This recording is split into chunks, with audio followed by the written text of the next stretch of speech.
Don't forget my YouTube channel, Miss Lisa. Like and subscribe. Thank you.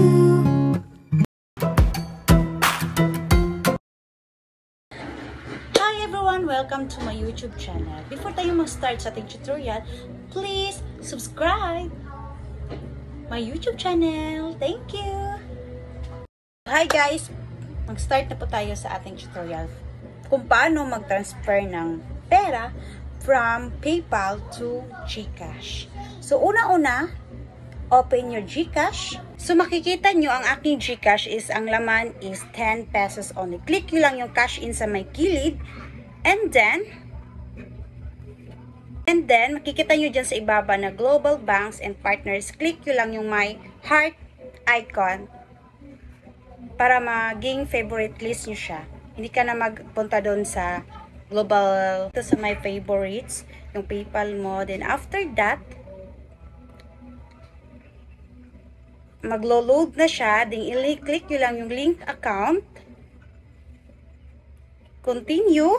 Click nyo lang yung continue. Wants to use PayPal.com.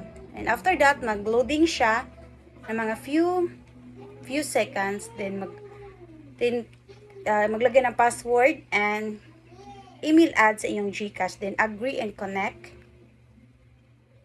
And after that, okay. Click nyo lang yung okay.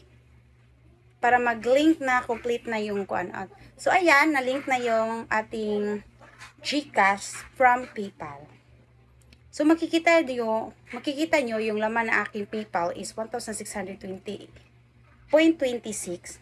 So, i-type nyo lang ang ating amount sa PayPal. Ito yung sahod ko sa Facebook, sa Star. I-type lang natin. Then, pag ma-type na natin yung amount ng pera natin sa PayPal, makikita nyo sa ibaba na naka-red yung mga text nila. So, mayroon pala siyang, what do you call this one, fee, pag i-convert natin siya sa GCash. So, yung fee niya is 16.03. So, ang ilagay na lang natin is 1,583. Dahil naka-less na yung 16.03. Then, after that, proceed. And then, okay. Click nyo lang yung okay. At ayan na. Napunta na yung PayPal money ko sa GCash. Nandito na siya sa GCash. So, ito yung GCash ko, 1,500. So, I hope na may natutunan kayo for today's video. Thank you for watching. See you next time. Bye!